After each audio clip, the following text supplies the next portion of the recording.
ำเป็นทีมสถานีธรรมะออนไลน์ขอเชิญติดตามชมรายการธรรมสากัจฉาสนทนาธรรมตามการ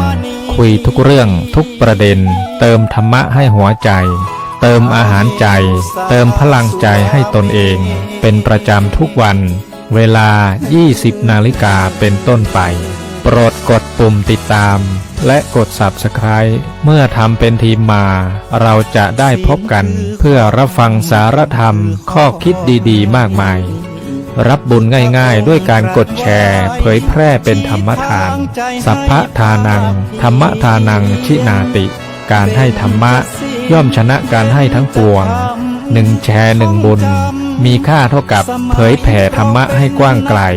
แชร์ไปมากยิ่งได้บุญมากเป็นการเปิดโอกาสให้คนได้รับฟังธรรมพบปัญญามีความสุขพ้นจากทุกข์ด้วยการฟังธรรมะมาทวงคำมันหมู่บ้านศีลห้าถือเป็นพันธะรัตนตรัยให้ห่วงในดวงจิตสุขุมคิดตรึกตรองเป็นหนักหนาคิดถึงคุณขององค์พระศาสดาช่างล้ำค่าเหนือสิ่งใดในโลกีอันพระธรรมคำสอนวอนให้คิดใครยึดติดถ้อยคำพระชินสีคนเหล่านั้นตั้งตนเป็นคนดีจะสุขีไร้ทุกข์สุขสบายอันพระสงฆ์องค์ใดได้ปฏิบัติเห็นเด่นชัดขัดเกลากิเลสหายเป็นทายาทศาสดาหาใช่ใครควรกราบไหว้บูชาเป็นอาจารย์ขอทุกท่านจงคิดพิจารณาสิ่งล้ำค่าทั้ง3นี้ดีมหันต์ใครมีแล้วนำมาใช้เป็นได้การความสุขสันต์เกิดขึ้นชื่นหัวใจก็ขอถวายความเคารพไหว้สาครูบาอาจารย์ทุกรูปทุกตนทุกองค์ขอเจริญในศีลในธรรมจงมีแก่บรรดาญาติโยมสาธุชนทั้งหลายที่ติดตามรายการทำเป็นทีมธรรมสากัจฉาล้านนาอุจาธรรมในค่ำคืนวันนี้ก็ได้มาทำหน้าที่แทนของพระอาจารย์เปิ้ลว่าพอดีพระอาจารย์เปิ้ลติดภารกิจธุระทางศาสนาเปิดมาบัดตันวันนี้กับผมและอาตมาภาพพระครูสถิตธรรมวิพัฒน์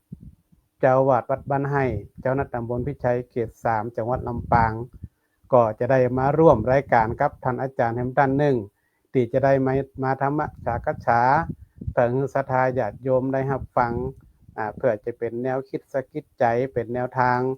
ในการนำหลักทางพุทธศาสนาได้ไปใช้ในชีวิตประจำวันก็ในโอกาสนี้ก็คงจะให้ทางท่านอาจารย์เป็นได้แนะนำตัวแล้วก็คงจะได้เริ่มต้นเข้าสู่รายการของเฮาในวันนี้ว่าเฮาจะธรรมสากัจฉากันจะได้พ้องเนาะท่านอาจารย์จะอู้ไทยอู้เมืองก็ตามสะดวกนะอาจารย์เด้อก็ขอเจริญพรอาจารย์ด้วยเนาะครับกับพระพุทธผู้สูงล้ำกับพระธรรมผู้สูงเลิศกับพระสงฆ์องค์ประเสริฐบ่อเกิดพระรัตนตรัยขอกราบนมัสการพระสังฆาธิการพระคุณเจ้าทุกรูปแล้วก็ขอ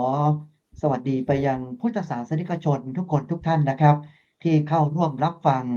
รายการล้านนาพูดจาภาษากับเมืองพูดจาภาษาธรรมะนะครับล้านนาพูดจาภาษาธรรมะนะครับกับผมขออนุญาตใช้ภาษาธรรมดานะครับพระอาจารย์ครับเพื่อที่จะได้เกิดความคล่องแคล่วนะครับความสะดวกในการสนทนากันนะครับถือว่าเป็นพหุวัฒนธรรมนะครับที่จะได้มาแลกเปลี่ยนนะครับมาสนทนามาถามนะครับเขาเรียกว่าถามด้วยใจตอบด้วยธรรมนะครับพระอาจารย์ครับกับผมก็ครูพิเดชปรางทองนะครับซึ่งปัจจุบันนี้ก็เป็นคุณครูอยู่ที่สำนักงานเขตพื้นที่การศึกษาประถมศึกษาเชียงใหม่เขต4นะครับเป็นครูแกนนำโรงเรียนคุณธรรมและก็โรงเรียนวิถีพุทธนะครับแล้วก็เป็นครูนวัตกรรมการสอนเกี่ยวกับการพัฒนาความดีนะครับของนักเรียนนะครับในเขตพื้นที่ อำเภอแม่วางนะครับแล้วก็5อำเภอของเชียงใหม่เขต4ด้วยครับพระอาจารย์ครับก็ขอกราบนมัสการพระอาจารย์ด้วยความเคารพอย่างสูงนะครับก็เจริญพรโยมเนาะท่านอาจารย์ครับก็มีอะไรกว่านี้คงจะได้ทั้งไทยทั้งเมืองนะวันนี้ต้องผสมกันแน่นอนใช่ครับวันนี้นะใช่คก็รับผสมผเป็นไรสานกันเนาะไปนะครับเดี๋ยวเราจะได้สมผสานกันไปเพราะว่าเราทำงานด้านนี้อยู่แล้วเรื่องของความดีเนาะก็คงจะครับผมให้ท่านอาจารย์ได้เริ่มต้นนะว่าเราจะมีประเด็นอะไรที่อยากจะมาธรรมสักษากันในค่ำคืนวันนี้นะขอเจริญพรครับประเด็นที่น่าสนใจนะครับพระอาจารย์ก็คือว่าเขาเรียกว่าถ้าข่าวไม่ดีของพระสงฆ์เนี่ยนะครับส่วนใหญ่ก็จะออกกันเยอะนะครับส่วนใหญ่ก็จะมีการเผยแพร่ทางสื่อเยอะมากนะครับแต่วันนี้นะครับเราจะได้มารับชมมุมมองที่ดีๆนะครับของพระสงฆ์ที่ทำหน้าที่ในการสงเคราะห์นะครับหรือทำหน้าที่ในการพัฒนาชุมชนนะครับหรือทำหน้าที่ในการพัฒนาเยาวชนนะครับ พัฒนาบุคคลต่างๆนะครับเราจะได้เห็นพระสงฆ์ทำหน้าที่เหล่านี้นะครับแล้วก็ถูกเผยแพร่ออกไปทางสื่อมวลชนต่างๆนะครับพระอาจารย์ครับซึ่งก็จะได้ขอโอกาสพระอาจารย์นะครับได้อ่าเป็นการสัมภาษณ์นะครับเป็นการถามนะครับที่กระผมได้กล่าวไปว่าถามด้วยหัวใจนะครับพระอาจารย์ก็ตอบด้วยธรรมะนะครับด้วยความเมตตานะครับ พระอาจารย์ครับในมุมมองของพระอาจารย์นะครับอยากจะถามในมุมมองของพระอาจารย์ว่าพระสงฆ์กับการพัฒนาชุมชนเนี่ยนะครับพระอาจารย์ครับในมุมมองของพระอาจารย์เนี่ยมีความหมายและมีความสำคัญอย่างไรบ้างครับพระอาจารย์ครับก็เรื่องของพระสงฆ์นะถ้าพูดถึงในปัจจุบันเนี่ย ครับเราตามที่เราเห็นทางสื่อเนี่ยอาจารย์มันก็มีเพียงเล็กน้อยแต่ว่าครับสื่อหรือว่าการสื่อสารต่างๆเนี่ยถ้าประสงค์ที่ทำความดีทำดีอะไรต่างๆเนี่ยเกี่ยวกับทำกิจกรรมที่ดีๆเขาก็ไม่ค่อยออกสื่อเท่าไหร่ละแต่ว่าถ้าอาไปทางไม่ค่อยดีแล้วก็สื่อนี่ชอบออกแต่ว่าเราครับเราก็มองว่ามันเป็นสิ่งเล็กน้อยแล้วก็ยุคนี้สมัยนี้เนี่ย มันก็เป็นเรื่องของยุคสมัยของโซเชียลมันก็จะไวหน่อยตอนนี้นะมันไวครับมีอะไรมันก็จะขึ้นไวแต่ว่าบางทีเราอาจจะกรองหรือไม่กรองก็ไม่รู้ล่ะแต่ว่าถ้าเห็นถ้ารู้แล้วก็ออกไว้ก่อนนะถ้าพูดถึงพระสงฆ์เนี่ยหน้าที่หลักของพระสงฆ์เนี่ยตั้งแต่พระสังฆาธิการขึ้นไปเนี่ยความจริงแล้วมีหน้าที่ทั้งหมด6ด้านเนาะอืการปกมครครับองการเผยแผ่การศึกษาสงเคราะห์ สาธารณูปการสาธารณสงเคราะห์เหล่านี้มันเป็นหน้าอืมที่หลักของพระสงฆ์ที่ทำหน้าที่ในการที่จะพัฒนาควบคู่กันไปทั้ง6ด้านโดยเฉพาะด้านสาธารณสงเคราะห์เนี่ยก็จะเป็นด้านที่เราเรียกว่าเป็นการพัฒนาชุมชนที่ให้การช่วยเหลือเดี๋ยวนี้เราจะสังเกตว่าพระสงฆ์นี่มีบทบาทในการที่จะพัฒนาชุมชนเป็นอย่างมากไม่ว่าทุกด้านทุกด้านโดยการช่วยเหลือเพราะว่าเดี๋ยวนี้นี่เขาเรียกว่าทำงานบูรณาการอาจารย์พระสครับงฆ์เราครับนี่ก็จะอยู่นิ่งๆแบบสมัยก่อนก็ไม่ได้ละก็ต้องใช่บูรณาต้องทำงานการเชิงรุกใช่ไหมครับครับใช่เชิงต้องรุกแล้วทำงานก็บูรณาการกับหน่วยงานข้างนอกด้วยอย่างเช่นฝ่ายปกครองก็ดีหรือว่าฝ่ายที่ดูแลพระสงฆ์โดยตรงก็ดีเนี่ยก็หมายความว่าถ้าทางปกครองเขามีนโยบายอย่างเช่นว่าการบำบัดทุกข์บำรุงสุขให้กับชุมชนหรือว่าคนในสังคมเนี่ยอย่างไรเนี่ยพระสงฆ์เราก็บูรณาการไปได้นะโดยเรื่องของพัฒนาครับชุมชนพัฒนาคุณภาพชีวิตของคนในชุมชนเนี่ยอย่างที่ในชุมชนของพระอาจารย์เองเนี่ยพระอาจารย์ก็ช่วยเป็นที่ปรึกษาเรื่องของการพัฒนาชุมชนทุกๆด้านนะในเรื่องของด้านคุณภาพชีวิตเราอยากจะเห็นชาวบ้านเนี่ยมีคุณภาพชีวิตทั้งกายทั้งใจที่ดีทั้อืงกายก็หมายความว่ามมีสภาพแวดล้อมมีวิถีชีวิตมีรายได้อยู่ดีมีเศรษฐกิจที่ดีในชุมชนก็ยังดีกว่าเราไม่ได้ทำอะไรรวมถึงคุณภาพชีวิตด้านจิตใจเนี่ยก็หมายความว่ารวมถึงการทำกิจกรรมร่วมกันไม่ว่าจะเป็นวัดเข้าวาวันพระวันศีลทำวัดสวดมนต์ต่างๆเนี่ยทำกิจกรรมเกี่ยวกับทางศาสนาเนี่ยก็ถือว่าเป็นการพัฒนาคุณภาพชีวิตทั้งจิตใจของโยมรวมถึงเรื่องของการดูแลกลุ่มเปราะบางต่างๆเนี่ย ทุกวันนี้เนี่ยพระสงฆ์ก็มีบทบาทนะเราจะเห็นว่าเดี๋ยวนี้เรามีข่าวพระสงฆ์ที่ได้ช่วยเหลือดูแลเด็กกำพร้าบ้างยากจนบ้าง บริจาคลงศพให้กับผู้ยากไร้บ้างรวมถึงกิจกรรมต่างๆที่มันเป็นประโยชน์ให้กับชุมชนเนี่ยอาจารย์มันก็ต้องทำร่วมกันโดยเฉพาะในหมู่บ้านของพระอาจารย์เองเนี่ยเรามีการส่งเสริมเรื่องการปลูกผักนะเรื่องส่งเสริมเรื่องของเศรษฐกิจพอเพียงในหมู่บ้านเนี่ยเรามีพื้นที่ที่จะให้ญาติโยมเนี่ยเข้ามาร่วมปลูกทำกิจกรรมร่วมกันอย่างน้อยก็มีรายได้เพิ่มขึ้นมานะมีรายได้เพิ่มขึ้นมาหรือว่าเราไว้ปลูกไว้ทานเองกินเองก็ได้ถ้ามันเหลือมันมากเกินไปก็เอามาจำหน่ายมาขายก็ได้อย่างเงี้ยคือวิธีการเดี๋ยวนี้เนี่ยความจริงพระสงฆ์เรายุคใหม่สมัยใหม่เราจะไปแบบเอาระบบเดิมทั้งหมดไม่ได้นะงานด้าน6 ด้านแล้วก็ไม่ทิ้งหรอกแต่ว่าเราก็อาจจะทำยังไงให้ชาวบ้านเขามีคุณภาพชีวิตที่ดีมีชีวิตที่ดีถ้าตราบใดที่ญาติโยมปากแห้งคอแห้งนะอาจารย์เขาจะเข้าวัดไหมอาจารย์ถ้าอย่างไม่นะครับอาจจะเข้าน้อยใช่ไหมอาจจะเข้าน้อยนะครับน้อยเข้าน้อยไงก็หมายความว่าเราต้องส่งเสริมเรื่องของให้ญาติโยมเขามีรายได้ด้วยเราจะทำยังไงอย่างเงี้ยนะมันเป็นวิธีการอาจจะเป็นเชิงรุกในรูปแบบใหม่ก็ได้อาจารย์เนาะอย่างอาจารย์เข้าไปเรื่องทำความดีให้กับเด็กเราต้องเชิงรุกนะเราต้องลุกไปในโรงเรียนนะเดี๋ยวนี้เราจะให้เด็กเข้ามาก็ยากหน่อยอย่างเงี้ยในวัดก็เหมือนกันครับปัจจุบันนี้ก็ใช้ในเชิง active learning นะครับสำหรับเด็กนะครับอาจารย์ครับแต่สำหรับพระสงฆ์ก็ต้องดำเนินนโยบายเชิงรุกนะครับพระอาจารย์ครับประเด็นแรกเนี่ยน่าสนใจมากเลยครับที่พระอาจารย์ตอบมาเนี่ยนะครับที่เป็นการถามว่าพระสงฆ์กับการพัฒนาชุมชนนะครับพัฒนาสังคมเนี่ยนะฮะพระอาจารย์ก็บอกว่ามี6 ด้านด้วยกันนะครับแล้วด้านที่น่าสนใจที่สุดนั้นก็คือด้านการสังคมสงเคราะห์นะครับพระอาจารย์ได้ชี้ประเด็นต่างๆให้เห็นว่าพระสงฆ์ในยุคปัจจุบันนั้นมีบทบาทอย่างมากครับในการที่จะจัดสาธารณสงเคราะห์นะครับให้กับบรรดาพุทธศาสนิกชนหรือว่าญาติโยมทั้งหลายในชุมชนนะครับประเด็นนี้ก็ถือว่าเป็นประเด็นที่ผมประทับใจอย่างยิ่งครับพระอาจารย์ครับพระสงฆ์ปัจจุบันนี้ในมุมมองของท่านพระอาจารย์ก็คือว่าตกป่านอกบ้านนะครับประสานสิทธิผูกมิตรทั่วล่าทำงานแบบบูรณาการนะครับในประเด็นที่พระอาจารย์ได้นำเสนอนะครับแล้วไม่ใช่ดูแลเฉพาะกายภาพเท่านั้นนะครับพระสงฆ์ก็ยังดูแลในเรื่องของจิตใจนะครับกายนะครับศีลจิตปัญญาซึ่งมันครบอินทรีย์เลยนะครับพระอาจารย์ครับหลักภาวนา4เนี่ยครบเลยนะครับแล้วนอกจากนั้นเนี่ยพระสงฆ์ยังมีบทบาทสำคัญในการดูแลกลุ่มเปราะบางด้วยเช่นเดียวกันนะครับอันนี้ก็คือเป็นมุมมองที่พระอาจารย์ได้สะท้อนให้เห็นนะครับพระสงฆ์กับการพัฒนานะครับพระอาจารย์ครับผมอยากจะถามพระอาจารย์ต่อไปอีกสักนิดหนึ่งครับว่าพระอาจารย์เนี่ยนะครับมองเห็นปัญหาอะไรบ้างครับอาจารย์ครับ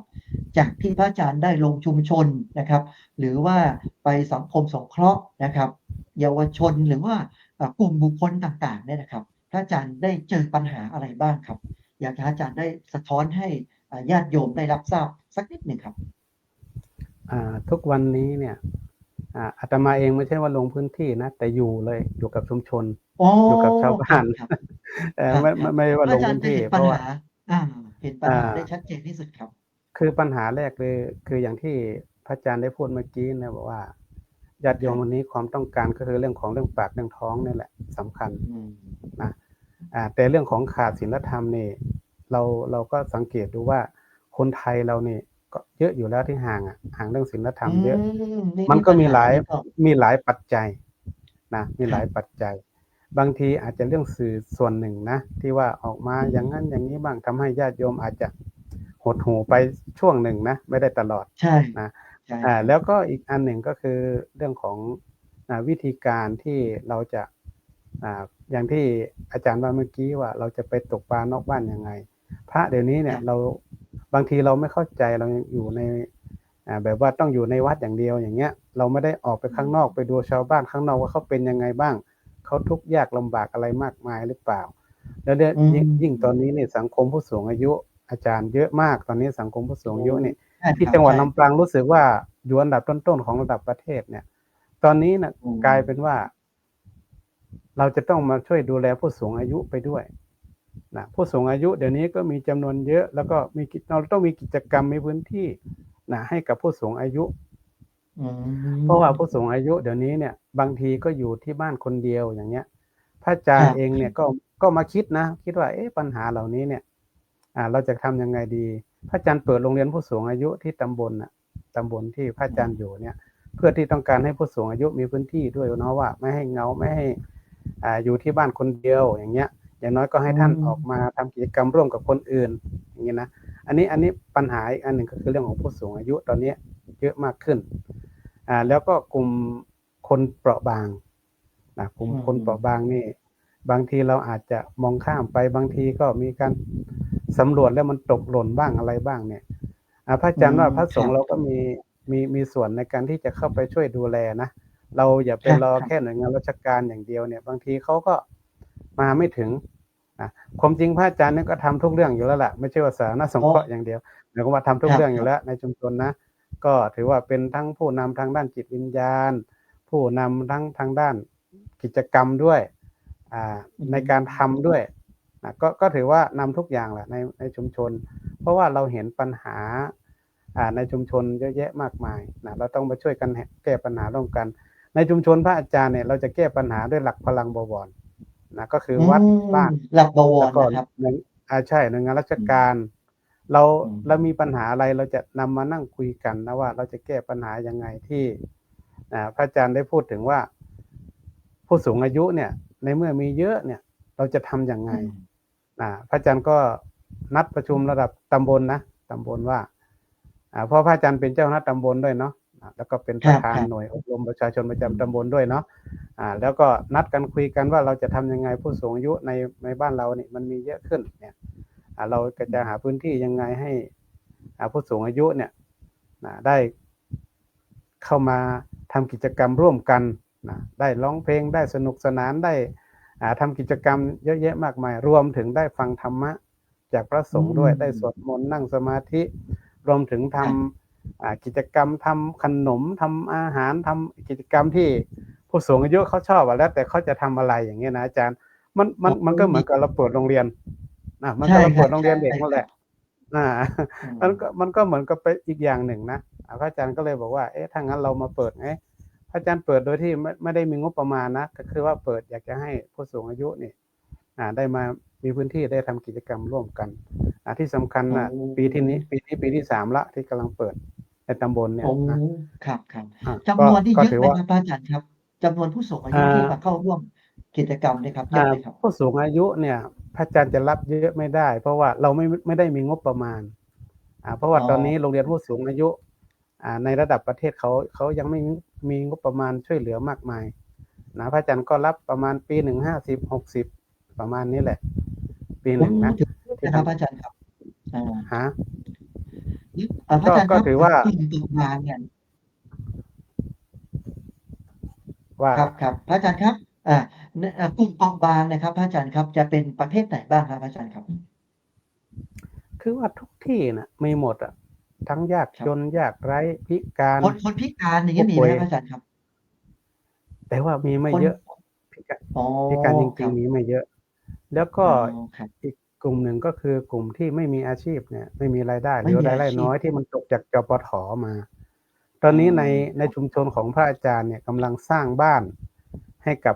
คนที่บ้านไม่มั่นคงนะตอนนี้สร้างเสร็จแล้วช่วยกันสร้างรับสนับสนุนมานิดนึงเนาะแล้วก็ที่เหลือตรงนั้นเราก็ให้ผู้นำชุมชนเนี่ยได้ขอบริจาคบ้างอะไรบ้างตอนนี้ก็ทำเสร็จแล้วก็ถือว่าเป็นสิ่งที่ทางคณะสงฆ์เราจะต้องมีบทบาทนะอย่างพระอาจารย์ว่าท่านอาจารย์เราต้องออกนอกกำแพงบ้าง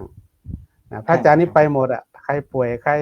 เป็นอะไรในชุมชนคือจะออกไปเยี่ยมแล้วก็ไปเอาของไปเยี่ยมไปดูกับอสม.บ้างเอาไปกับผู้นำบ้างนะไปทำมา10 กว่าปีแล้วอยู่ที่นี่ครับพระอาจารย์วันนี้โชคดีมากเลยครับพระอาจารย์ครับที่รายการพูดจาภาษาธรรมะเนี่ยนะครับได้นมัสการเรียนเชิญพระอาจารย์มาออกรายการวันนี้นะครับ จะได้เห็นมุมมองที่พระอาจารย์ได้จัดกิจกรรมต่างๆนะครับให้กับกลุ่มคนไม่ว่าจะเป็นผู้สูงอายุนะครับหรือว่ากลุ่มเปราะบางต่างๆนะฮะเราได้เห็นแล้วว่าพระอาจารย์ทำอะไรบ้างนะครับซึ่งถือว่าเป็นคุณูปการแล้วก็เป็นประโยชน์อย่างมากเลยนะครับกับผมฟังเองเนี่ยผมยังมีความรู้สึกปลื้มปิตินะครับพระอาจารย์ครับผมมีความสุขไปด้วยนะครับบุญเนี่ยเป็นชื่อของความสุขนะครับเมื่อไรที่เห็นผู้อื่นทำบุญผมเกิดอนุโมทนาด้วยผมก็ได้บุญถูกไหมครับพระอาจารย์นะครับเพราะฉะนั้นก็ถือว่าเป็นอีกหนึ่งกิจกรรมนะครับที่ได้เผยแพร่ให้กับพี่น้องพุทธศาสนิกพระอาจารย์ครับมีหน่วยงานไหนบ้างครับพระอาจารย์ครับหน่วยงานทางราชการหรือว่ามีหน่วยเอกชนไหนบ้างพระอาจารย์พอที่จะเล่าสู่กันฟังได้ไหมครับที่เข้ามาซัพพอร์ตหรือเข้ามาช่วยเหลือพระอาจารย์ครับ ของพระอาจารย์นี่ก่อนที่เราจะพูดถึงหน่วยงานเราพูดถึงเครือข่ายเนาะก็พูดถึงเรื่องว่า เครือข่ายก็ได้ครับ สิ่งที่พระอาจารย์ทำนะความจริงหลายๆวัดเขาก็ทำอยู่นะแต่ว่าอาจจะมีน้อยหน่อยสื่อที่จะออกโซเชียลเนี่ยอาจจะมองไม่เห็นนะมองไม่เห็น ใช่ แต่ว่าเวลาพระสงฆ์ทำงานเนี่ยเขาไม่ได้หวังว่าจะให้ออกสื่อออกอะไรหรือว่าอยากจะให้ไม่อยากโฆษณาหรืออะไรเท่าไหร่ละแต่ว่าที่วัดของเราเนี่ยที่ชุมชนของพระอาจารย์เนี่ยกำลังคิดว่าเราอยากจะทำเป้าหมายของเราก็คือว่าเราจะทำยังไงให้คนในชุมชนเนี่ยมีคุณภาพชีวิตที่ดีขึ้นเขาอยู่ดีกินดีมีสุขเขาอยู่ได้ถามว่าถ้าญาติโยมเขาอยู่ไม่ได้แล้วพระก็ลำบากถ้าญาติโยมเขาสบายเราก็สบายไปด้วยมันต้องคิดอย่างนี้นะในเครือข่ายนะพูดถึงเครือข่ายนะเมื่อกี้เราพูดถึงบูรณาการนะว่าบูรณาการเนี่ยเราก็บูรณาการทุกหน่วยงานแหละแล้วก็เครือข่ายของเราก็มีหลายของวัดบ้านไร่นี่ที่ล่าสุดนี่ก็มีท่านปลัดกระทรวงมหาดไทยคนก่อนที่มามีรัฐมนตรีมาหลายท่านนะที่วัดบ้านไร่เนี่ยมาหลายท่านปลัดเก่งเนาะปลัดสุทธิพงษ์จุนเจริญท่านมาลงพื้นที่ดูเรื่องของเศรษฐกิจพอเพียงหมู่บ้านยั่งยืนก็ที่วัดเนี่ยทำกิจกรรมหลายอย่างนะเรื่องของเครือข่ายนี่ไม่ต้องพูดถึงละทุกหน่วยงานไม่ว่าจะเป็นด้านการปกครองหน่วยงานของทางพระสงฆ์เราก็คือสำนักพุทธศาสนาจังหวัดวัฒนธรรมจังหวัดก็ดีรวมถึงพัฒนาสังคมสถาบันการศึกษาองค์กรปกครองส่วนท้องถิ่นแล้วก็ทุกหน่วยงานเกือบทุกหน่วยงานนะที่ลงมาที่นี่ที่เราทำงานร่วมกันเพราะว่าอย่างพระอาจารย์ทำเรื่องอะไรเนี่ยถ้าหน่วยงานไหนที่เกี่ยวข้องเราก็ต้องไปแตะหน่วยงานนั้นโดยเฉพาะท้องถิ่นนี่เป็นหลักให้เลยแต่ถามว่าบางครั้งเนี่ยงบประมาณต่างๆเนี่ยเขาจะมาซัพพอร์ตก็พอที่เขาจะซัพพอร์ตได้ก็มีบ้างนะแต่ว่าถ้าเราทำงานด้วยใจนะอาจารย์เราอย่าไปคิดถึงเรื่องเงินนะอาจารย์ว่าไม่มีเงินมันก็ทำได้ไม่เป็นไรหรอกบางอย่างไม่ต้องใช้เงินก็ได้อย่างเรามองว่าเราจะมองถึงคุณภาพชีวิตของญาติโยมเนี่ยเราจะให้โยมปลูกผักปลูกอะไรเดี๋ยวหน่วยงานเขาก็เอามาให้เองแหละเดี๋ยวเขาลงมาเองเดี๋ยวประมาณปลายเดือนนี่พัฒนาชุมชนจังหวัดน่าจะลงมาพื้นที่จะมาร่วมปลูกผักร่วมกันเนี่ยกำลังเปิดพื้นที่ที่จะเป็นพื้นที่แบ่งปันปลูกผักแบ่งปันนะโดยที่จะใช้พื้นที่เป็นสาธารณะนี่แหละเราจะไปปลูกร่วมกันแล้วก็เราจะมาแบ่งปันกันเราจะไปใช้โดยที่เราอาจจะไม่ต้องขายไม่ต้องจำหน่ายเพราะปลูกแล้วใครอยากจะได้ก็ไปเอาอย่างเงี้ยนะกำลังจะเปิดพื้นที่อยู่อันนี้น่าจะเป็นกิจกรรมใหม่ที่เราจะทำขึ้นมาต่อยอดที่ท่านปลัดเก่งนะที่ปลัดกระทรวงมหาดไทยคนเก่าที่ท่านมาที่ว่าทางแล้วโครงการทางนี้มีผลผู้คนรักกันคิดว่าเดี๋ยวนี้มันก็อาจจะเข้าไปในสถานศึกษาแล้วด้วยเนาะเรื่องของขยะ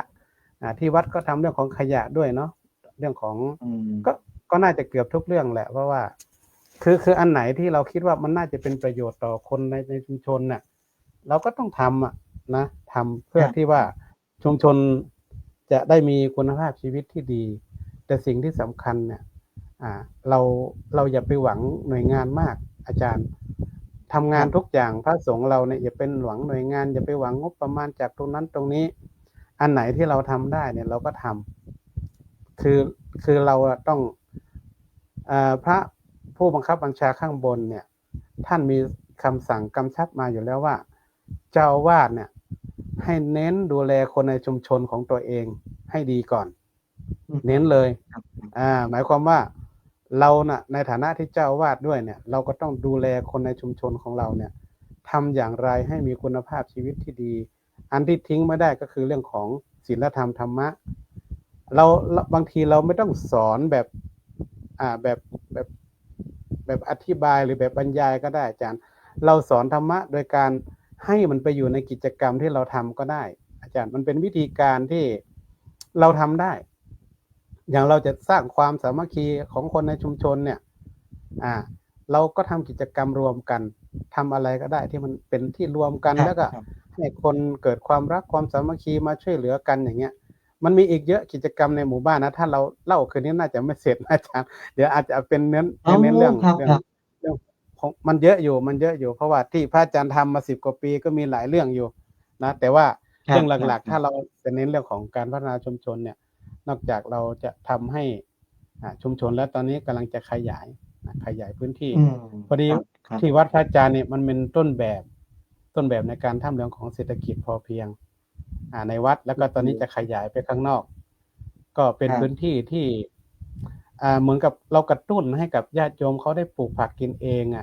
ลดรายจ่ายอย่างเงี้ยประมาณเนี้ยตอนนี้ทุกครัวเรือนน่าจะมีปลูกทุกครัวเรือนนะที่หมู่บ้านนะแต่ว่าแล้วแต่พื้นที่บางคนก็อาจจะปลูกแค่นิดหน่อยอย่างเงี้ยแล้วแต่พื้นที่บางคนก็ไปปลูกในสวนในทุ่งนาในป่าหรือว่าในพื้นที่ของเขาข้างนอกก็มีอันนี้มันเป็นนโยบายของทางปกครองด้วยทางคณะสงฆ์ที่เราจะได้ช่วยกันขับเคลื่อนด้วยอาจารย์ เพราะว่ามันก็ถือว่าแล้วมันเป็นหน้าที่นะมันเป็นหน้าที่ฝ่ายหนึ่งก็ที่เราจะได้นำนโยบายดังกล่าวจากข้างบนมาสู่ข้างล่างอย่างเงี้ยอาจารย์ก็ถือว่ามันยังเยอะอยู่เนาะก็คงจะ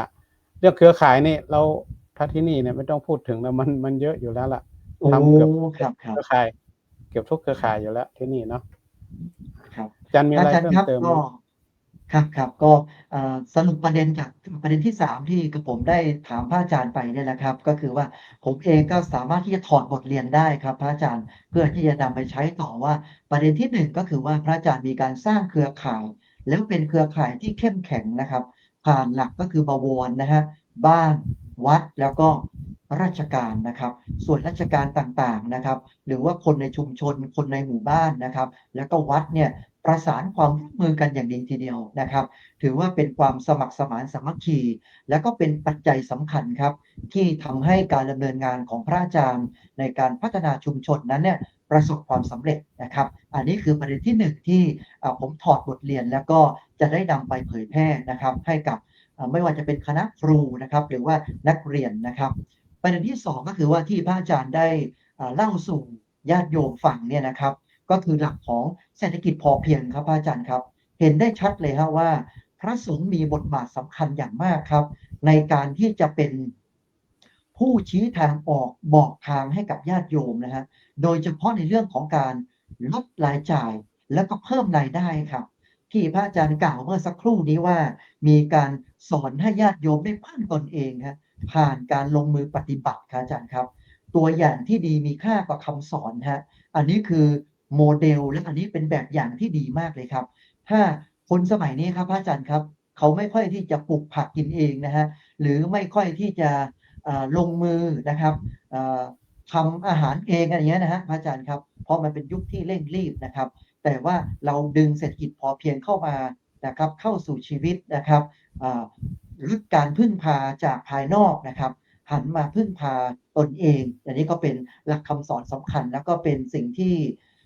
เป็นธรรมะนะครับที่มอบให้กับพุทธศาสนิกชนในค่ำคืนนี้ด้วยนะครับพระอาจารย์ครับพระอาจารย์ครับยังมีอีกหลายประเด็นนะครับที่จะได้สนทนากับพระอาจารย์นะครับซึ่งหลังจากที่พระอาจารย์ได้บอกเล่าเสร็จแล้วนะครับก็ผมจะได้สรุปเป็นประเด็นเพื่อที่จะได้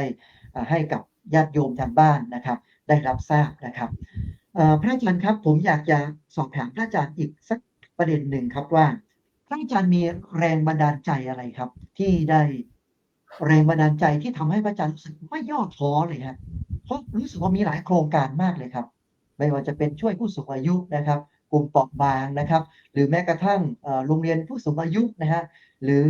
เศรษฐกิจพอเพียงนะครับหรือว่าลดรายจ่ายเพิ่มรายได้ต่างๆเนี่ยฮะพระอาจารย์มีแรงบันดาลใจอะไรครับที่เป็นธรรมะนะครับจะได้ฝากให้กับญาติโยมครับพระอาจารย์ครับ พระอาจารย์คิดอย่างนี้อาจารย์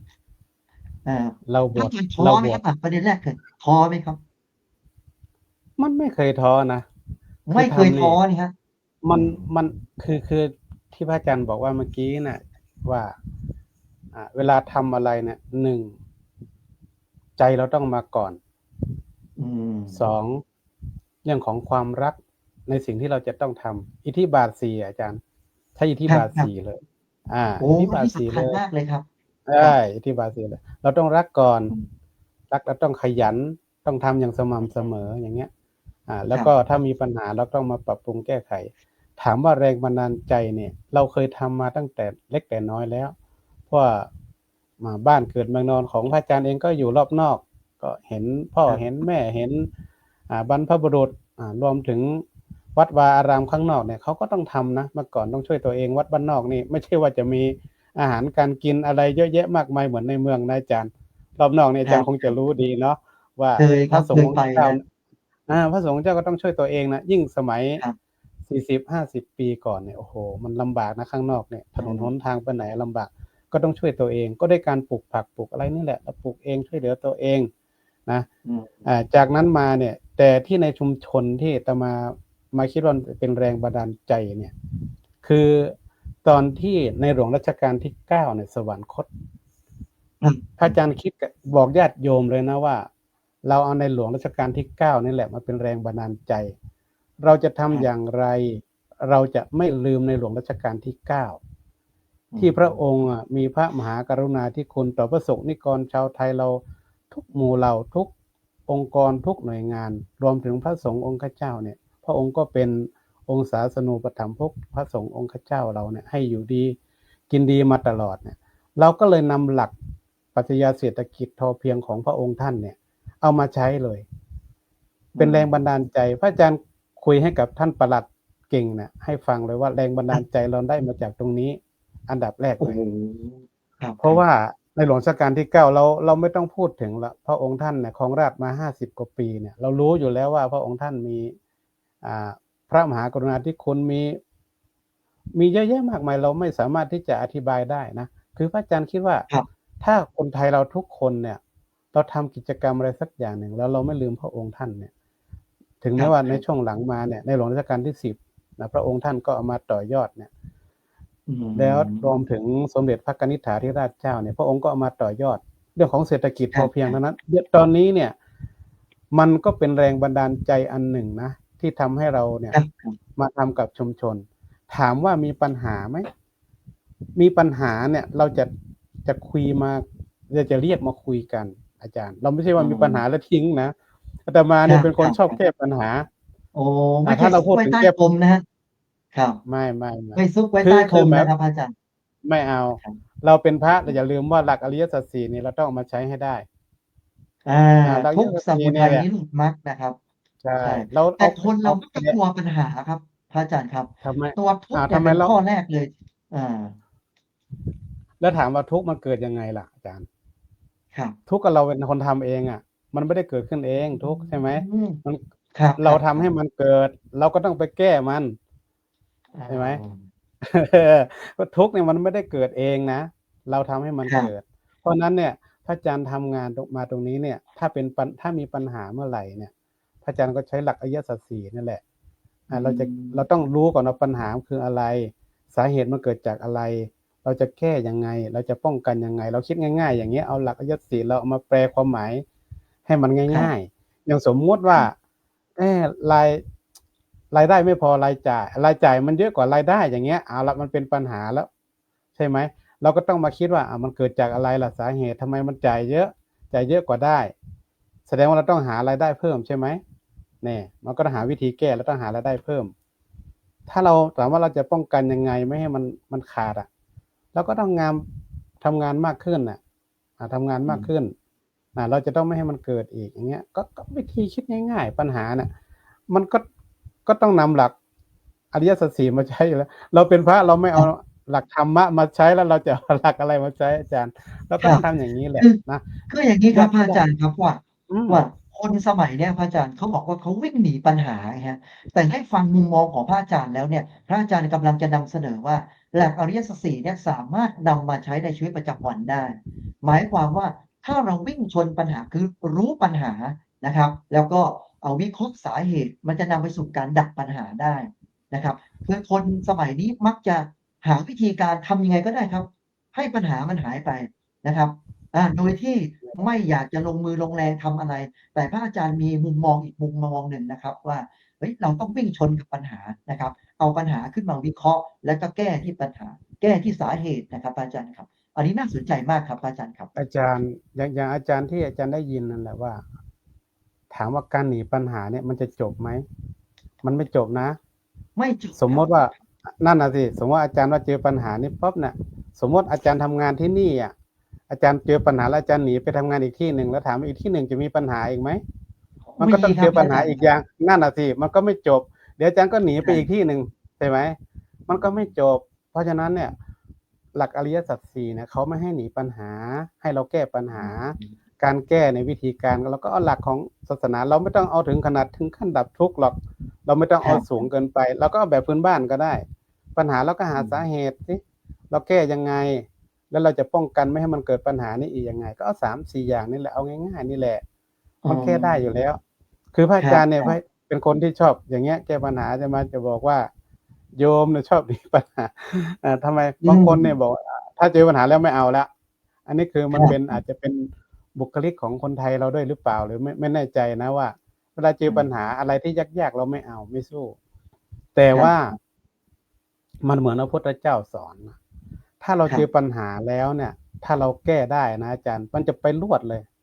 มางานมันจะไปเหมือนกับเราไปทำงานแล้วเจออุปสรรคอ่ะมันจะผ่านไปเหมือนกับเราเดินทางอ่ะข้างหน้าเนี่ยมันมีสะพานมันซุดมันหักมันล้มนะเราจะข้ามยังไงอ่ะเราจะข้ามไปฝั่งโน้นยังไงมันก็ต้องคิดอย่างนี้เราจะข้ามยังไงนั่งเรือไหมหรือทำสะพานต่อไปไหมหรือจะทำอะไรยังไงก็ได้ที่เราข้ามไปได้อย่างเงี้ยต้องหาวิธีข้ามไปให้ได้คือเมื่อเจอปัญหาก็ต้องใช้ปัญญาใช่ไหมครับอาจารย์แน่นอนอยู่แล้วอันนี้แน่นอนอยู่แล้วแก้ถ้าวิธีนึงไม่ได้ก็ต้องใช้อีกวิธีหนึ่งนะครับแน่นอนคือที่ไหนก็แล้วแต่มีปัญหาหมดอาจารย์แม้แต่วัดก็มีปัญหาโยมก็มีปัญหาที่ไหนพระพุทธเจ้าก็บอกแล้วว่าที่ไหนบ้างที่ไม่มีปัญหาในโลกนี้พระองค์ถึงทำเสียรพระองค์ท่านที่มีเป็นปุ่มเป็นอะไรนั่นน่ะเป็นเสมือนปัญหาก็หมายความว่าทุกที่มีปัญหาหมดอยู่ที่ว่าเราจะแก้ปัญหาอย่างไรทางออกมีหมดอาจารย์ปัญหาเนี่ยคือเราที่เราบอกว่ามีปัญหาแล้วเราออกแก้ทางออกไม่ได้แสดงเราไม่ได้ใช้สติและปัญญาเนี่ยมาแก้เราอาจจะใช้อารมณ์มาแก้อย่างนี้ถ้าใช้อารมณ์แก้มันแก้ไม่ได้ความคือเราต้องไปศึกษาหลักดีๆนะอย่างอริยสัจสี่มันไม่ใช่ว่าแก้ง่ายไหมมันก็ไม่ง่ายแต่ต้องหาวิธีหลายๆวิธีในการแก้ปัญหาในเมื่อสักครู่พระอาจารย์ถึงคำว่าสติถูกไหมครับอาจารย์ครับอันนี้น่าสนใจมากเลยเพราะว่าหลายคนเนี่ยมีปัญหาปุ๊บเนี่ยนะฮะจะใช้อารมณ์ในการแก้ปัญหานะครับแต่ถ้าหากว่ามีสติบวกด้วยปัญญาเนี่ยก็จะสามารถประคับประคองให้ตัวเองเนี่ยผ่านวิกฤตไปได้นะครับคำนี้สำคัญมากเลยครับเพราะว่ากับผมเองก็เคยเจอปัญหาครับอาจารย์ครับผมเป็นคนที่โมโหง่ายครับอาจารย์เมื่อเจอปัญหาปุ๊บเนี่ยเราใช้อารมณ์เข้าไปเนี่ยมันพังกับพังครับอาจารย์แตกกับแตกนะแต่ว่าพอได้ยินพระอาจารย์พูดคำว่าสติขึ้นมาปุ๊บเนี่ยเมื่อมีสติปุ๊บเดี๋ยวเราค่อยๆคิดพิจารณามันก็จะสามารถแก้ปัญหาได้ใช่ไหมครับอาจารย์ครับอาจารย์อย่างนี้สมมติถ้าอาจารย์มีปัญหาคนในที่ทำงานในครอบครัวก็แล้วแต่เนี่ยเราอย่าเผชิญหน้าเอาง่ายๆนะถ้าเราอยากมีสตินะอย่าเผชิญหน้าสมมติเรามีกับครอบครัวกันแล้วเอาง่ายๆสมมติถ้าแม่บ้านเขาด่าเราว่าเราอะไรเนี่ยเราไม่ต้องเผชิญหน้าเราออกมาก่อนเราไม่ต้องอยู่เผชิญหน้าในที่ทำงานก็เหมือนกันถ้าสมมติทะเลาะกันหรืออะไรก็แล้วกันแล้วเราไม่ต้องเผชิญหน้าแล้วเราหลบออกมาก่อนไปที่ใดที่หนึ่งก่อนแล้วเราไปตั้งสติก่อนนะดีมากเลยครับตั้งสติแล้วก็ ถ้ามันเย็นแล้วก็ค่อยมาคุยกัน ครับ ถ้าเราไปคุยตอนนั้นเนี่ยมันคุยกันไม่รู้เรื่องนะเดี๋ยวอาจจะได้ ใช่ครับ เกิด ใช่ การทะเลาะวิวาทใช่ไหม อืม มันคำว่าสตินี่มันระลึกได้แล้วว่าเราทำอะไรเราจะทำอะไรเนี่ยมันต้องรู้อยู่ตลอดเวลานะเราก็ต้องเหมือนกับเรามีทุกข์นี่แหละปัญหามันเกิดขึ้นเนี่ย เราจะทำไมถึงจะเอาสติปัญญามาควบคุมเพราะสตินี่มันเป็นสิ่งที่เราต้องระลึกก่อนว่า เขาให้นับ 1 ถึง 10 นับ 1 ถึง 100ถ้ามันนับแล้วถึง 100แล้วมันยังไม่ไหวให้เดินหนีก่อน เดินหนีไปตั้งสติมาก่อนเพราะว่าถ้าเราสติมาเมื่อไหร่เนี่ยปัญญามันก็เกิดมันจะต้องคิดเองได้นะความจริงธรรมะของพุทธเจ้าเนี่ยนะอาจารย์ว่าถ้าเราศึกษาดีๆเนี่ยแล้วศึกษาพื้นๆนี่แหละไม่ต้องเอาลึกก็ได้ไม่ต้องเอาลึกไม่ต้องเอาถึงนิพพานหรอกไม่ต้องเอาไกลขนาดนั้นศึกษาแบบพื้นๆน่ะเราลองไปแก้ปัญหาดูพระอาจารย์ว่ามันแก้ได้นะที่พระอาจารย์มาเนี่ยมันปัญหาอุปสรรคต่างๆพระอาจารย์ไม่ค่อยเจอเท่าไหร่แต่ว่าถ้าเจอแล้วจะแก้อย่างนี้แหละเราจะแก้แล้วบางทีเราอย่าไปแก้คนเดียวเราจะไปแก้คนเดียวปัญหาอาจารย์เราถ้ามีเครือข่ายเรามีกลุ่มเรามีทีมงานของเราเนี่ยเราเรียกมันทั้งหมดแหละมานั่งคุยกันนะตอนนี้มันมีปัญหาอย่างนี้นะเราจะแก้ยังไงอย่างเงี้ยอาจารย์ว่ายังไงมันก็มีทางออกนะรวมถึงญาติโยมที่ฟังด้วยนะว่าปัญหาทุกอย่างมีทางออกอย่างที่เราได้ยินพระพูดก็ดีหรือว่าญาติโยมหรือว่าอาจารย์คนไหนก็แล้วแต่นะนักเทศนักบรรยายบอกว่าปัญหาทุกปัญหามีทางออกมีทางแก้มีแน่นอนแต่เราหาให้เจอหาหนทางนั้นให้เจอแล้วมันก็จะไปเรื่อยๆอาจารย์จะไปเรื่อยเราจะมีความสุขนะทำงานนะที่สำคัญอีกอันหนึ่งคือทำงานเราต้องมีความสุขอย่ามีความทุกข์ทำงานแล้วมีความทุกข์เราไม่ต้องทำอันไหนที่เป็นทุกข์เพราะนั้นพระอาจารย์ถึงบอกว่าการทำอะไรก็แล้วแต่เนี่ย1ใจต้องมาก่อน2หลักอิทธิบาท4นี่แหละที่จะทำให้เราสำเร็จก็หลักธรรมะก็ชัดเจนอยู่แล้วคุณเครื่องทำให้เราสำเร็จนะอิทธิบาท4ฉันทะวิริยะจิตตะวิมังสาแล้วอันนี้ก็ชัดเจนอยู่แล้วถ้าเราไม่เอาหลักนั้นมามันก็ไม่สำเร็จหรอกอันดับแรกมันต้องใจรักอยู่แล้วใจรักก่อนนะอาจารย์ต้องแบบนี้นะถ้างั้นเจอปัญหาก็หนีเจอปัญหาก็หนีก็มันแก้ปัญหาไม่ได้นะเราต้องแก้ปัญหาตรงนี้ก่อนนะครับก็สรุปประเด็นที่ผมได้ถามพระอาจารย์นะครับก็คือประเด็นที่1เนี่ยพระอาจารย์ก็จะมีหลักของเรื่องของอิทธิบาท4นะครับซึ่งเป็นหลักธรรมที่นำไปสู่ความสำเร็จนะครับซึ่งเป็นแรงบันดาลใจจากพระบรมศาสดาสัมมาสัมพุทธเจ้านะครับก็คือหลักฉันทะวิริยะจิตตะวิมังสานะครับซึ่งทุกอย่างจะต้องเริ่มด้วยความพอใจในสิ่งที่ตัวเองจะทำนะครับแล้วก็จะเป็นหลักการที่นำไปสู่ความสำเร็จได้เมื่อเราพอใจแล้วนะครับก็จะนำไปสู่ความเพียรครับหรือวิริยะเพียรที่จะทำสิ่งนั้นให้ประสบความสำเร็จนะครับแล้วก็นำไปสู่จิตตะคือเอาใจใส่นะครับขวนขวายนะครับแล้วก็จดจ่อกับสิ่งที่เราทำนะฮะแล้วจากนั้นเราก็จะใช้วิมังสาก็คือการคิดพิจารณาใคร่ครวญตรวจสอบนะครับเพื่อให้งานของเราออกมาดีที่สุดอันนี้คือหลักการข้อที่1นะครับแล้วพระอาจารย์ก็ยังพูดถึงในหลักการข้อที่2ก็คือการมีพระบาทสมเด็จพระเจ้าอยู่หัวในรัชกาลที่9นะครับแล้วก็รัชกาลที่10นะครับเป็นแรงบันดาลใจในเรื่องของหลักปรัชญาของเศรษฐกิจพอเพียงหรือว่าหลักทางสายกลางนะครับนี่คือหลักธรรมะนะครับสำหรับชีวิตประจำวันที่พุทธศาสนิกชนจะได้นำไปประยุกต์ใช้นะครับแล้วพระอาจารย์ก็ยังได้แนะนำในเรื่องของการป้องกันใช่ไหมฮะใช้สติในการป้องกันไม่ว่าจะเป็นภาษาวัยรุ่นเรียกว่าหัวร้อนนะครับอาจารย์ครับคนสมัยนี้มักจะหัวร้อนนะครับก็ต้องใช้สตินะครับแล้วพระอาจารย์ก็แนะนำในหลักของอริยสัจสี่ก็คือต้องมีความรู้นะครับเท่าทันทุกที่มันจะเกิดขึ้นนะครับแล้วก็เข้าใจสาเหตุต่างๆเพื่อนำไปสู่การแก้ปัญหานะครับอันนี้คือเป็นประเด็นที่กับผมได้สรุปบทเรียนนะครับจากที่พระอาจารย์ได้สะท้อนมุมมองและก็เล่าสู่บรรดาพุทธศาสนิกชนได้ฟังกันนะครับพระอาจารย์ครับจะขอถามอีกประเด็นหนึ่งครับพระอาจารย์ครับว่าบทบาทของเยาวชนครับพระอาจารย์ครับในปัจจุบันนี้นะครับพระอาจารย์เห็นบทบาทของเด็กหรือว่าเยาวชนคนรุ่นใหม่เลยนะครับมีส่วนร่วมในการพัฒนาชุมชนหรือว่าสังคมมากน้อยอย่างไรบ้างครับพระอาจารย์ครับมันโชคดี เท่าที่พระอาจารย์ได้ดำเนินงานมาครับ มันโชคดีอย่างหนึ่งอาจารย์ ครับ อาตมาเองก็จบสายครูมา โอ้โอเคมันอยู่กับเด็กอยู่แล้ว ก็อแสยู่ดงว่าเข้าใจก็อยู่กับเด็กอยู่แล้ว เด็กเยาวชนครับ ใช่ เราอยู่กับเด็กอยู่แล้ว เพราะว่าอาตมาก็ทำงานกับเด็กเยาวชนมาตลอด มาอยู่ที่นี่เนี่ย ครั้งแรกก็มาแปลกใจที่ในชุมชนเด็กไม่เข้าวัดนะเป็นปัญหาอะไร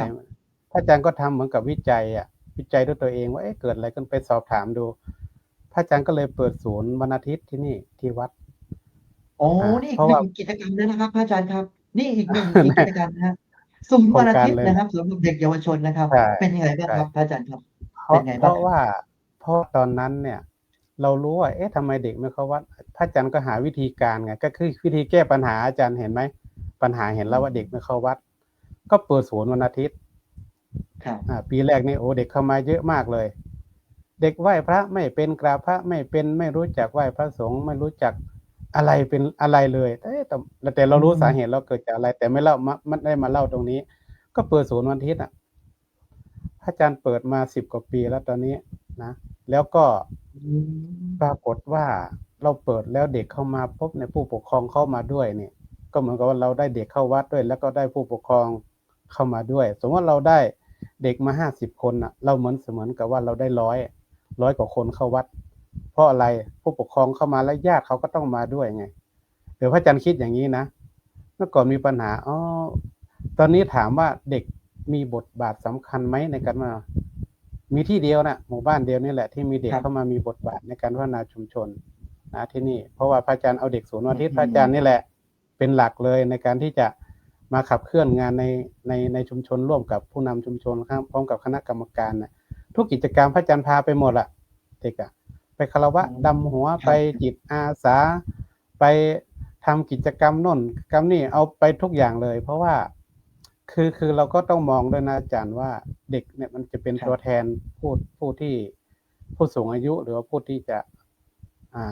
อายุมากแล้วอย่างเงี้ยเด็กก็มีโอกาสที่เขาจะมาแทนแต่เราไม่ได้หวังเขาว่าเขาจะต้องเข้ามาวัดนะอย่างน้อยที่สุดเนี่ยเขาจะได้รู้ว่าวัดคืออะไรพุทธศาสนาคืออะไรเรามาไหว้พระสวดมนต์มาทำอะไรเพราะอะไรอย่างเงี้ยเขาอย่างน้อยเขาก็รู้เด็กที่พระอาจารย์มาเรียนกับพระอาจารย์เนี่ย10 กว่าปีบางคนก็เรียนจบมาประสบความสำเร็จก็มีเยอะส่วนใหญ่ก็ทำงานหมดแล้วเป็นตำรวจเป็นพยาบาลก็มีตอนนี้นะแต่ตอนนี้เนี่ยพระอาจารย์ก็คือคิดว่าถ้าเราไม่ดึงเด็กเยาวชนเข้ามาเนี่ยมันก็จะหายไปของที่ลำปางเนี่ยที่เรียนในวัดเนี่ยอาจจะเหลือที่เดียวด้วยนะศูนย์วันอาทิตย์นะส่วนใหญ่เข้าไปเปิดในโรงเรียนหมดแล้วแต่ว่าของพระอาจารย์ยังคงเส้นคงวาว่าจะเปิดในวัดอยู่ไม่ได้ไปเปิดในโรงเรียนมีกี่คนไม่เป็นไรขอให้เกินก็ให้เกิน20ไงครับคือเด็กที่มาเรียนที่วัดเนี่ยดีมากเลยครับครับใช่มันครอบคลุมหมดในชุมชนเราเนี่ยเราจะทำกิจกรรมร่วมกันทั้ง3วัยเด็กเยาวชนผู้ใหญ่แล้วก็ผู้สูงอายุจะทำกิจกรรมร่วมกันอยู่แล้วคือศูนย์วันอาทิตย์เราเนี่ยไม่ได้เน้นวิชาการแต่ว่าเราก็เอาผู้สูงอายุนักเป็นปราชญ์ในชุมชนมาสอนบ้างสอนเรื่องการทำสวยดอกการทำเกี่ยวกับประเพณีวัฒนธรรมนี่แหละ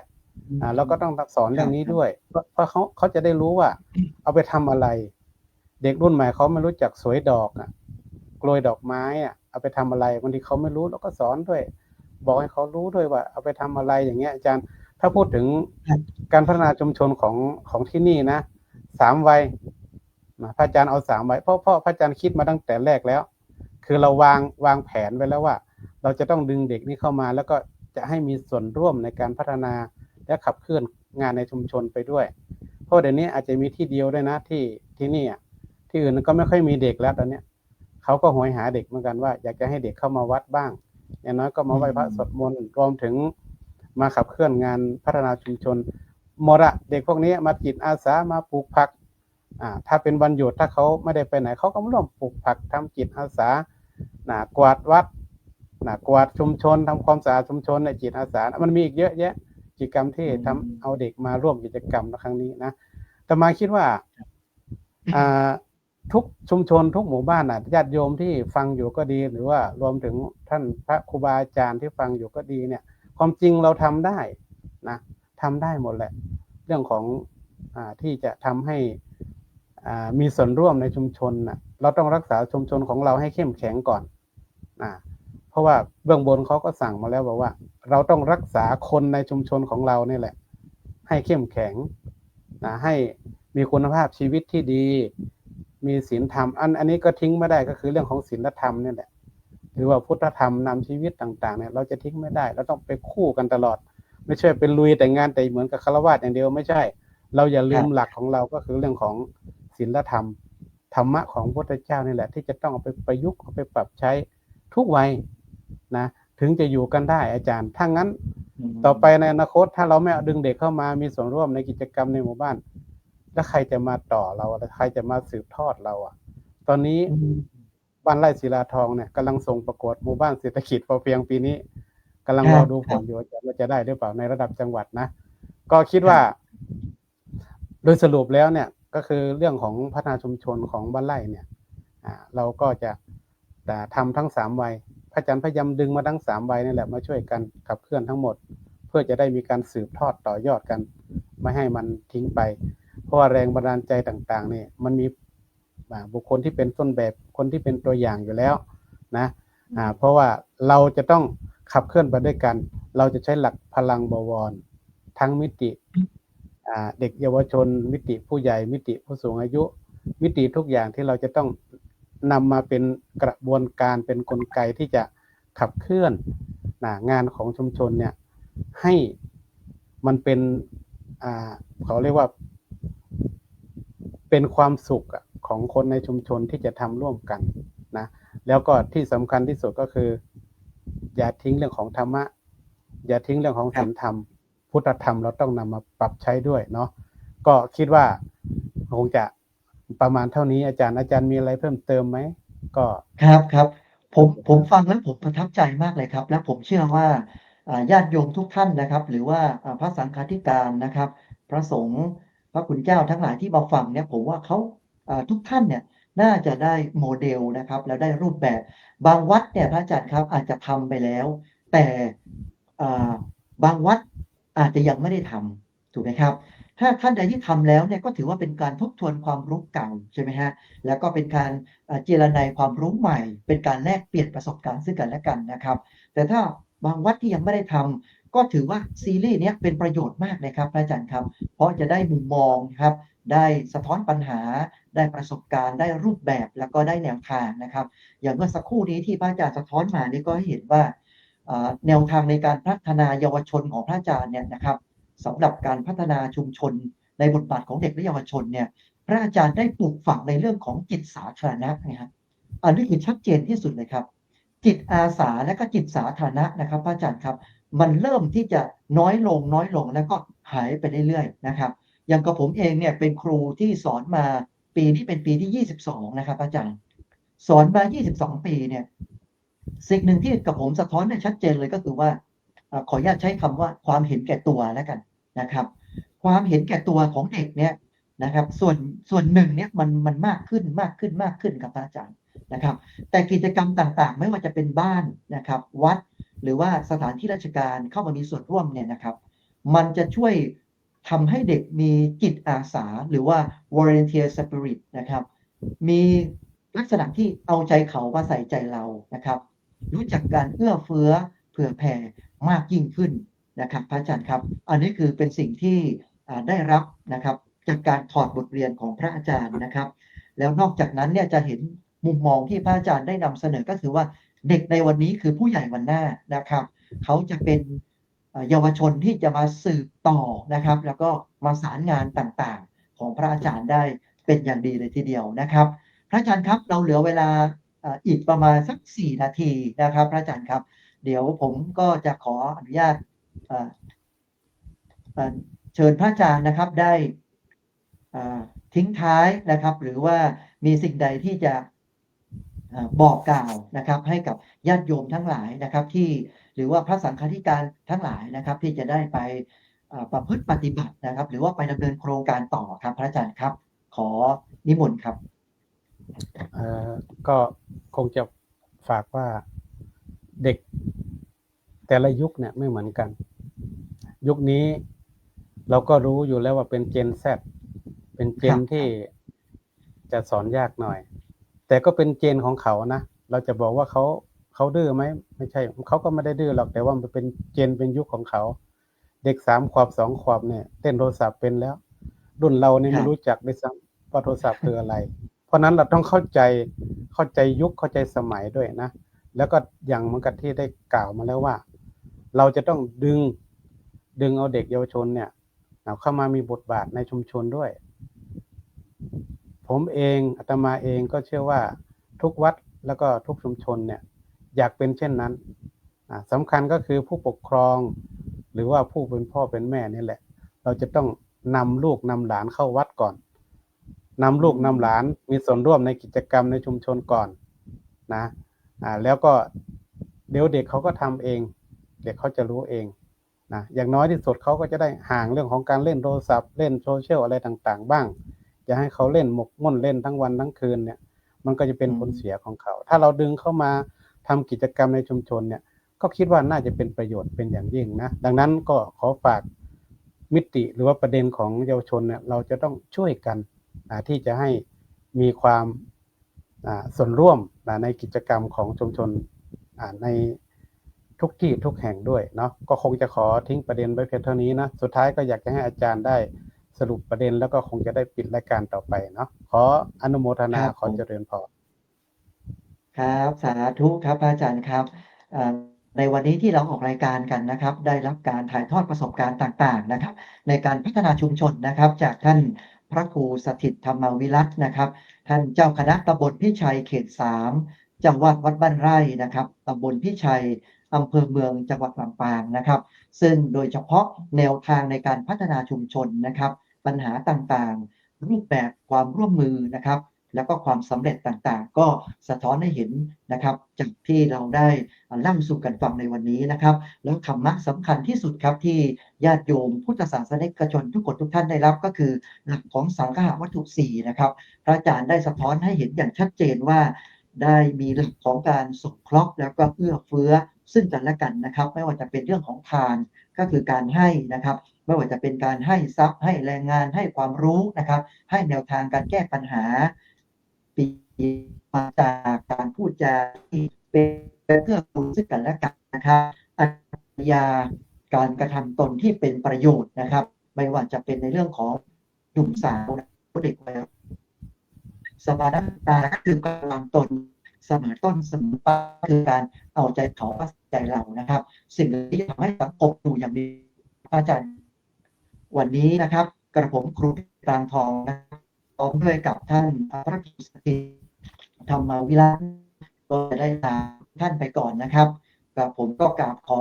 นมัสการพระอาจารย์นะครับด้วยความเคารพอย่างสูงครับแล้วก็ขอลาญาติโยมทุกท่านไปก่อนนะครับก็ขอสวั เจ ส ริ ดี ญ ค พ รับ รเจริญพรนะโยมนะเจริญพร